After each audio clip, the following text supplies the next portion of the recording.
आप एक ऐसी जगह पर गए हो जहाँ मतलब पहुंचे हुए हो अभी, जहाँ पहले कभी कोई भी नहीं गया है।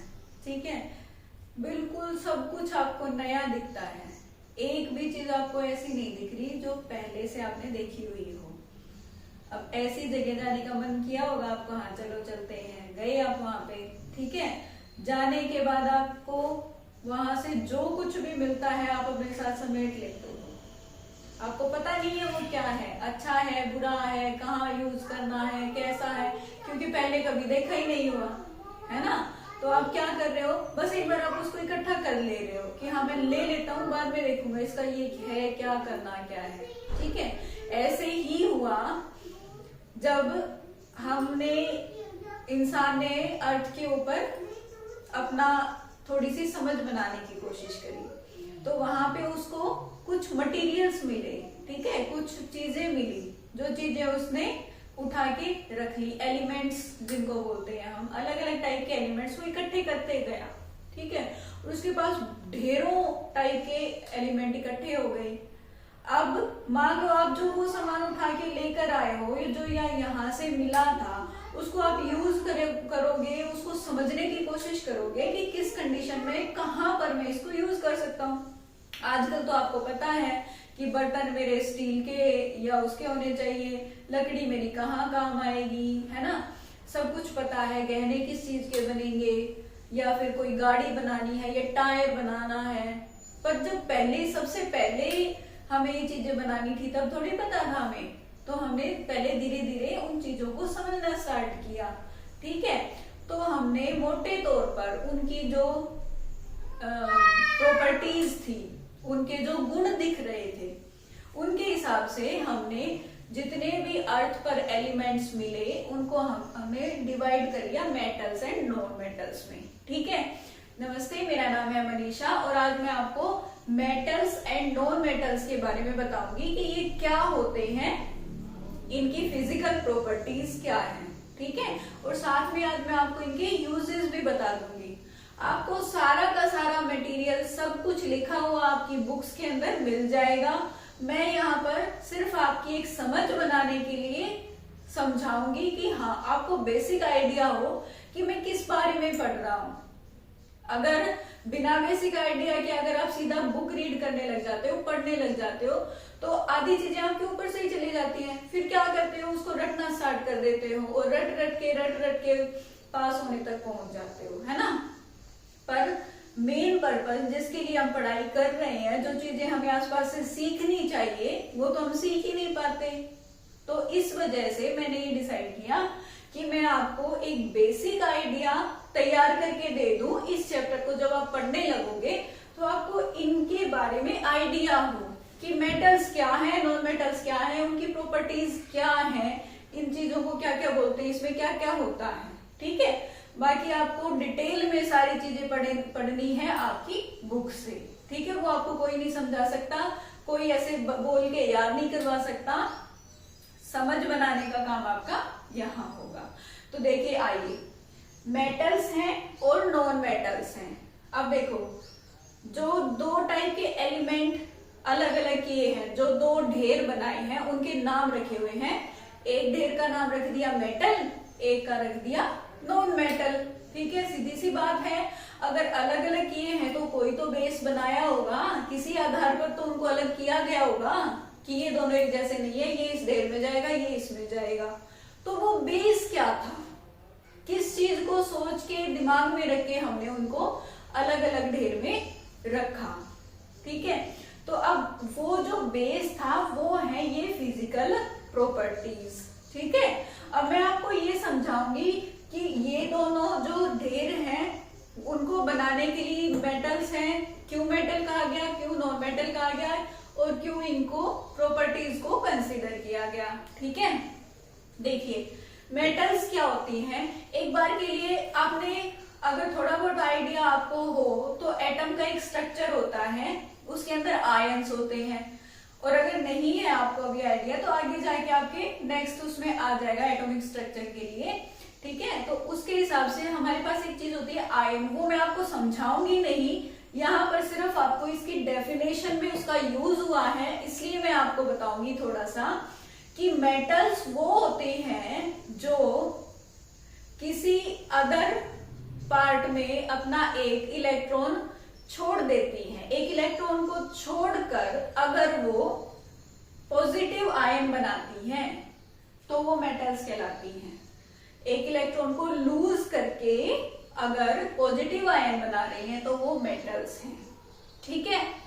अगर नॉन मेटल्स क्या होंगी, किसी और से एक आयन लेकर नेगेटिव आयन बना रही हैं, नेगेटिव बन रही हैं, तो वो नॉन मेटल्स हैं। ठीक है। एक बार इनको ऊपर ऊपर से ही कर लीजिए कि इसमें एक इलेक्ट्रॉन को छोड़ा जाता है और पॉजिटिव चार्ज आ जाता है इसके ऊपर, और इसमें एक इलेक्ट्रॉन को अपने अंदर मिला लिया जाता है और ये नेगेटिव हो जाती है। ठीक है। तो वो इलेक्ट्रॉन क्या होता है, पॉजिटिव नेगेटिव क्यों होते हैं, वो सब आपको इलेक्ट्रॉनिक स्ट्रक्चर के अंदर आपको समझ में आएगा। तो एक ये डेफिनेशन आपको मिलेगी उसके अंदर, बुक के अंदर, वो आपको कर लेनी है। उसके बाद देखिए प्रॉपर्टीज पर चलते हैं। Physical state. अब आपको ये पता है कि हमारे नेचर के अंदर कोई भी चीज है, कोई भी सामान रखा हुआ है, वो 3 स्टेट के अंदर मिल सकता है आपको। कौन कौन सी होती है 3 स्टेट? या तो वो सॉलिड होगा, या तो वो लिक्विड होगा, और या तो वो गैस होगा। ठीक है। ये चीजें सॉलिड, लिक्विड या गैस रूम टेम्परेचर पर। देखिए एक सब्सटेंस को दूसरी स्टेट में चेंज किया जा सकता है। एक सॉलिड है उसको लिक्विड बनाया जा सकता है, पर मैं सिर्फ लिक्विड या सॉलिड या गैस की बात नहीं करूंगी। मैं बात ये करूंगी कि रूम टेम्परेचर पर 3 स्टेट हमारी मेनली हो सकती हैं। कौन कौन सी? सॉलिड, लिक्विड और गैस, है ना। इसके बारे में तो आपको आइडिया होगा ही। सॉलिड जैसे ये पेन है, सॉलिड है। ठीक है। ये अपनी शेप, साइज, ये कुछ भी चेंज नहीं करेगा आसानी से। रूम टेम्परेचर पे रखेंगे तो ये ऐसा ही रहेगा। तो ये जो ऐसी चीज होगी उसको हम सॉलिड कहेंगे। ये सॉलिड है, ये सॉलिड है। ठीक है। ये सब सॉलिड है। लिक्विड क्या है? जैसे पानी है, मिल्क है।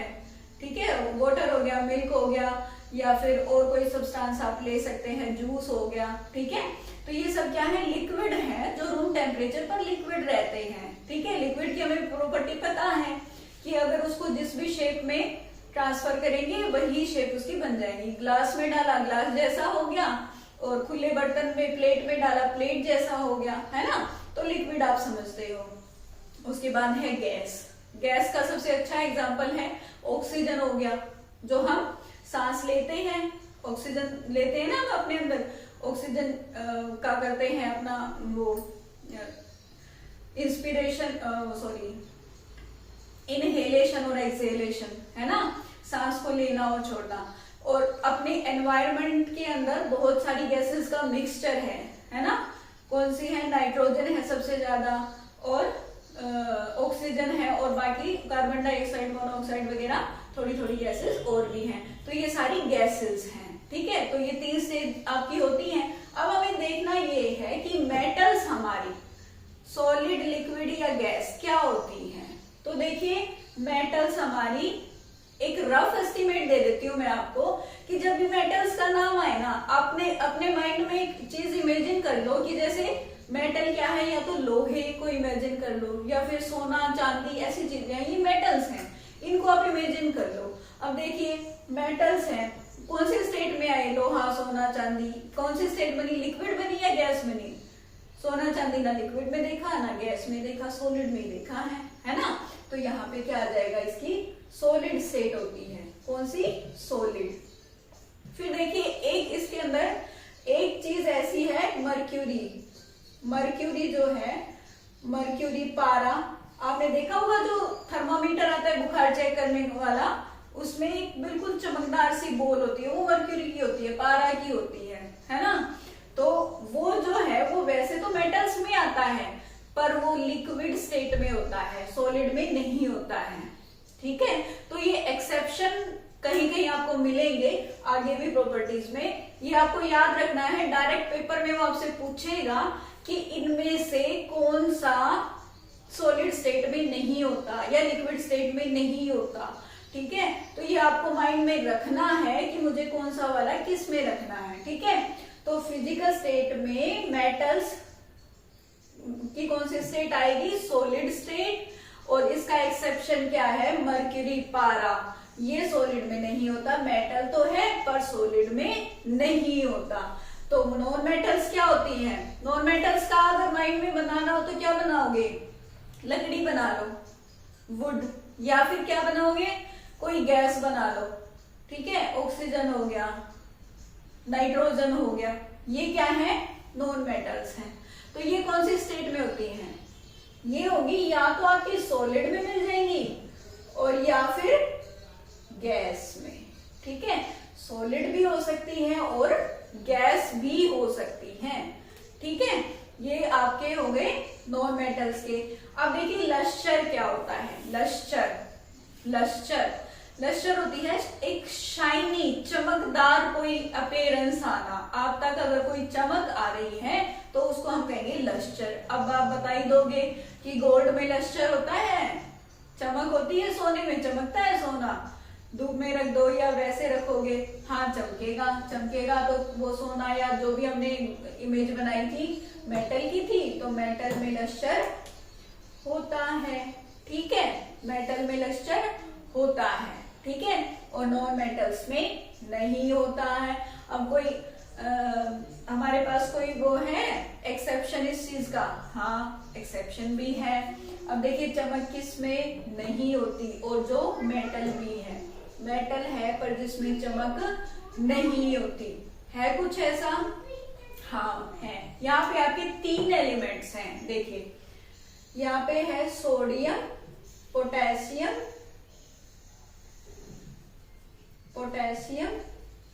और मैग्नीशियम, ठीक है? ये 3 एलिमेंट आपको बुक में लिखे मिल जाएंगे।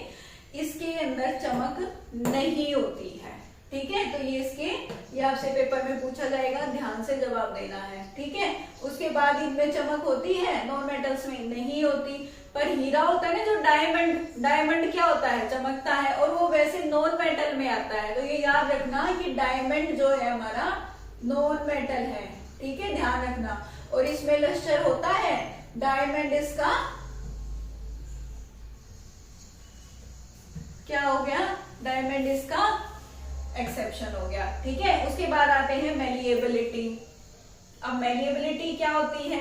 सबसे ज्यादा आपको ध्यान देना है इन चीजों के ऊपर कि ये होती क्या है, और फिर इनमें प्रॉपर्टीज क्या क्या, कौन सी में क्या आएगा, और फिर ये कि इसके एक्सेप्शन क्या है। तो ये जो ये चीजें बता रही हूँ, इनको ध्यान से बहुत अच्छे से समझोगे, इनकी इमेज माइंड में रखोगे तो अपने आप आपका माइंड बन जाएगा। ये याद रखोगे कि मरक्यूरी मेटल्स में आता है, डायमंड नॉन मेटल्स में आता है।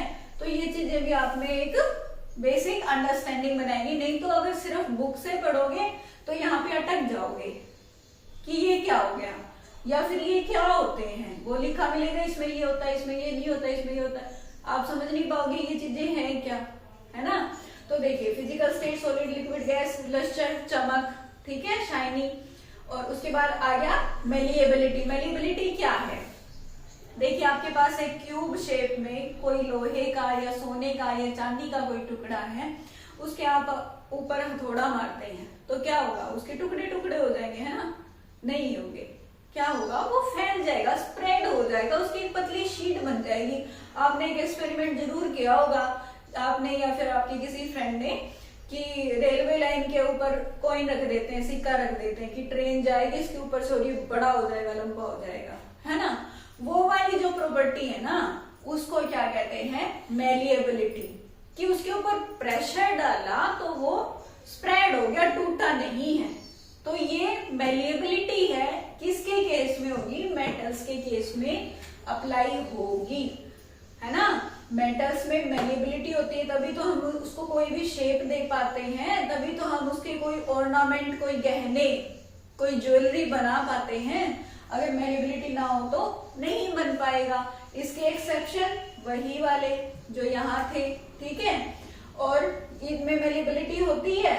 नहीं होती भाई, ये तो टूट जाते हैं, इनके बस की नहीं है उसमें चेंज होना, ठीक है? उसके बाद डक्टिलिटी। डक्टिलिटी क्या होती है? अब यहाँ पे तो पीट के हमने उसकी शीट बनाई थी, यहाँ पे हम उसको ड्रैग करके वायर बना देंगे, ठीक है, खींच के तार बना देंगे। अब खींच के अगर तार बनाएंगे तो इस प्रॉपर्टी को कहेंगे डक्टिलिटी। अगर किसी मटेरियल से खींच कर ड्रैग करके वायर की फॉर्म में बनाया जा सकता है तो उस प्रॉपर्टी को हम क्या कहेंगे, डक्टिलिटी। और डक्टिलिटी हमारी मेटल्स में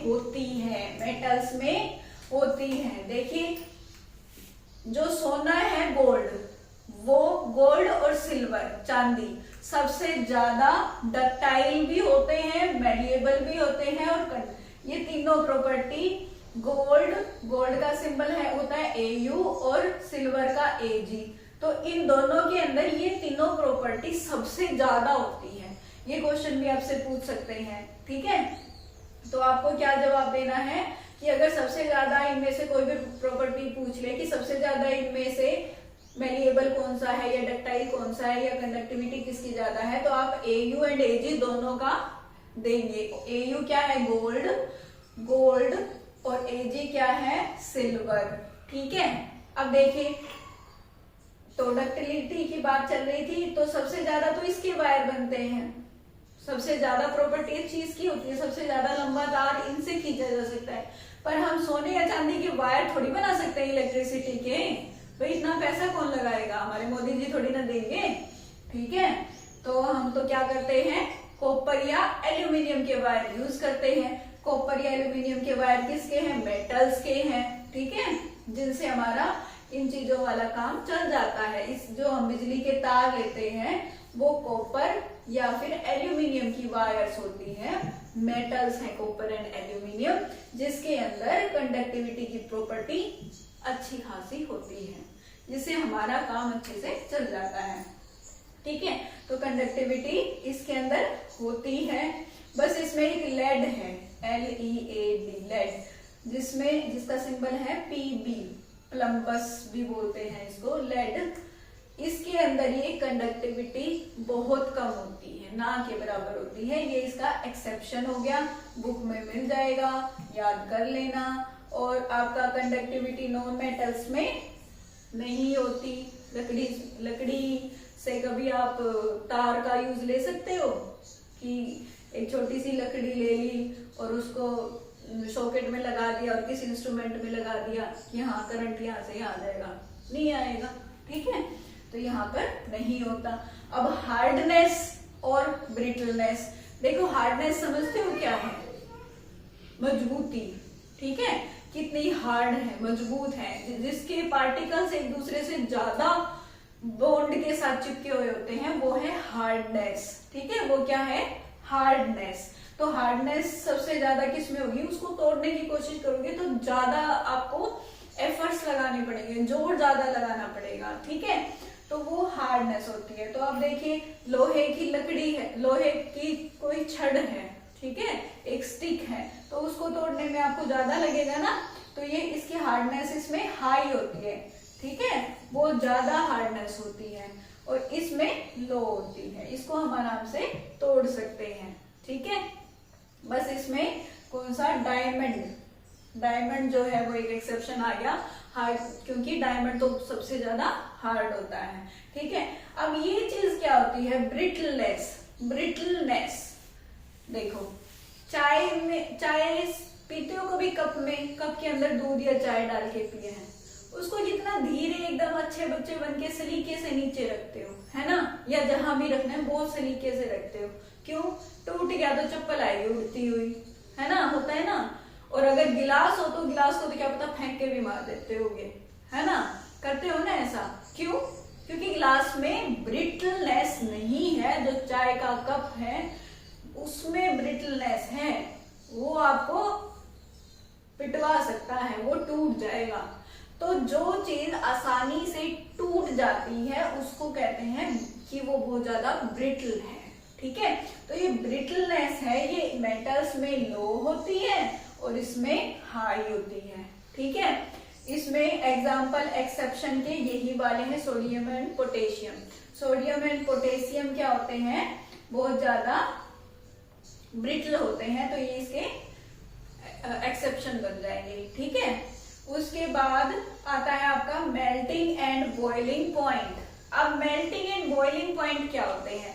फ्रिज में से एक बर्फ का गोला निकाल लीजिए, जहां भी आपने जो भी बर्तन में बर्फ जमा रखी है उसको ले आइए और एक जगह लाकर रख दीजिए। ऐसी जगह लाके रखना है कि वो आपकी पिघल जाए। ठीक है, गैस के पास रख दो, धूप में रख दो, जल्दी पिघल जाएगी। ठीक है, कहने का मतलब ये है कि मेल्टिंग पॉइंट क्या होता है, जब कोई चीज सॉलिड स्टेट से, वो बर्फ क्या थी? सॉलिड थी ना, तो सॉलिड से लिक्विड में चेंज हो जाए। जो बर्फ से पानी बन रहा था वो लिक्विड था, तो सॉलिड से लिक्विड में चेंज हो जाए, वो था उसका मेल्टिंग पॉइंट। क्या था? Melting point.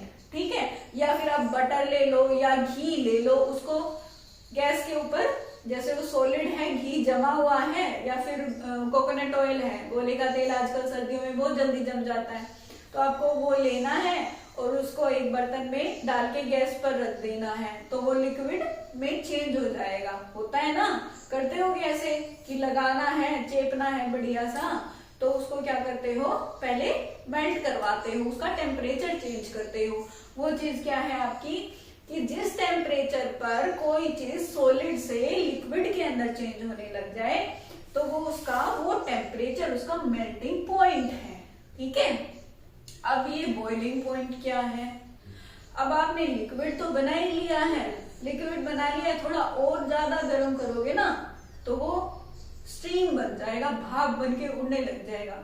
ठीक है, जैसे पानी है, बर्फ से पानी बनाया, पानी को और गर्म करोगे, क्या होगा? उसके भाप बन के, वेपर्स बन के एनवायरमेंट के अंदर जाने लग जाएंगे, होगा ना। तो वो टेम्परेचर जिससे कोई चीज लिक्विड से गैस में ट्रांसफॉर्म हो जाए, वो क्या है? Boiling point. आ गया समझ?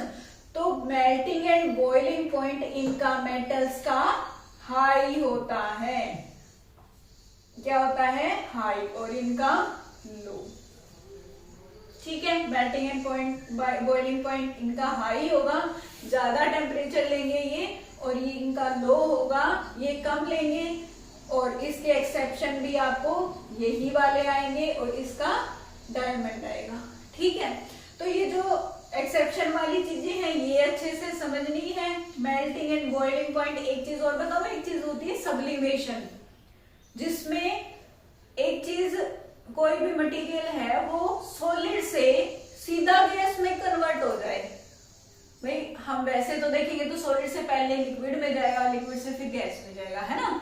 पर अगर कोई चीज सॉलिड से सीधा गैस में चली जाए ना, तो इसका मतलब क्या है? वो सब्लिमेशन हो रहा है। उसको एक अलग ही टर्म का नाम दे दिया, सब्लिमेशन। ठीक है, तो अब वो सब्लिमेशन किस में होता है? आप अपने आसपास देख के बता सकते हो।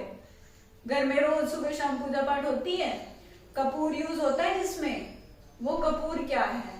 वो एक सब्लिमेशन का ही पार्ट है। देखो, कपूर को आप जलाते हो, उसका कोई लिक्विड बनता है? नहीं, सीधा वो गैस ही बन जाता है जलने के बाद, है ना। तो ये है सब्लिमेशन। वो मैंने वैसे ही बता दिया है आपको समझाने के लिए। बाकी ये प्रॉपर्टीज थी, मेटल्स एंड नॉन मेटल्स आपका हो गया है। ठीक है, आज इसके मैं आपको यूजेस और बता देती हूँ। मेटल कहाँ यूज होगी? अब आप खुद ही दिमाग लगाओ, मेटल कहाँ यूज हो सकती है? कोई भी मशीनरी बन रही है, ठीक है, कोई भी मशीन बनेगी, उसमें लोहा भी लगेगा, स्टील भी लगेगा, ये सब क्या है? मेटल्स हैं। तो इसके यूज कहाँ लिख दोगे? एक मशीनरी हो गया, एयरक्राफ्ट हो गया, एरोप्लेन वगैरह बनते हैं, ठीक है, वो सब भी, उसमें भी मेटल्स यूज होंगी। ठीक है, और किस में बताओगे? जो आपके ऑर्नामेंट्स हैं, ज्वेलरी है, गहने हैं, वो भी किससे बनते हैं? सोने और चांदी से, वो भी क्या है? मेटल्स हैं। तो उसमें भी यूज लिख दोगे। जितने सोचोगे उतने आपको यूज मिल जाएंगे। ठीक है, बड़े बड़े बॉयलर होते हैं, प्लांट लगते हैं कंपनियों में, है ना, वायर्स वगैरह बनती हैं, ये सब के सब काम, व्हीकल्स बनते हैं, सब क्या है? मेटल्स हैं। ठीक है, तो ये भी आपको याद रखना है। उसके बाद नॉन मेटल को अब हम कहाँ यूज करते हैं? नॉन मेटल को बताओ, सोचो कहाँ यूज कर सकते हैं नॉन मेटल को? नॉन मेटल क्या है भाई? एक नॉन मेटल के ऊपर तो हम जिंदा ही रह रहे हैं, उसके बिना तो हम रह ही नहीं पाएंगे। कौन सी नॉन मेटल? ऑक्सीजन, है ना। ऑक्सीजन के बिना जिंदा नहीं रह सकते, और वो क्या है? नॉन मेटल बढ़िया यूज हो गया ना। उसके बाद क्या है, नाइट्रोजन लगा लो। ठीक है, नाइट्रोजन का यूज कहाँ होता है, जो आप खेतों में मैन्योर डालते हो, खाद डालते हो, पेस्टिसाइड्स डालते हो, उसमें बहुत ज्यादा अमाउंट में आपका नाइट्रोजन यूज होता है। ठीक है, ये नहीं है कि नाइट्रोजन सिर्फ गैसियस फॉर्म में ही होगा, उसको कंप्रेस करके लिक्विड फॉर्म में भी बना सकते हैं। ठीक है, तो ऐसे ही लिक्विफाई करके इसको हम खेतों में नाइट्रोजन को यूज करते हैं। ठीक है, उसके बाद और यूजेस क्या हो सकते हैं बताइए। डायमंड हो गया, हीरा। ठीक है, जो शीशा होता है ना, उसको काटने के लिए जो बहुत ज्यादा शार्प ऑब्जेक्ट हम बना सकते हैं, वो हीरे से बना सकते हैं, है ना। अच्छे अच्छे यूज हो गए ना। तो अब बाकी सारे आप और रह गए हो तो वो बुक से कवर कर लेना। ठीक है, अब इस टॉपिक में मेटल्स एंड नॉन मेटल्स में 8th क्लास के बेस पे आपका कवर हो चुका है। सिर्फ एक केमिकल प्रॉपर्टीज बनी है दोनों की। मैंने आज आपको फिजिकल प्रॉपर्टीज समझा दी ना, केमिकल प्रॉपर्टीज और समझा दूंगी। उसके बाद ये वाला टॉपिक कवर हो गया आपका। इसमें बस यही होता है कि मेटल्स एंड नॉन मेटल्स क्या होती हैं, उनकी फिजिकल प्रॉपर्टी क्या है, केमिकल प्रॉपर्टी क्या है और यूजेस क्या है। ठीक है, तो आपकी केमिकल प्रॉपर्टी रह गई है, एक दिन में वो और करा दूंगी, उससे हो जाएगा। अगर इनमें कोई डाउट है तो बोल दो।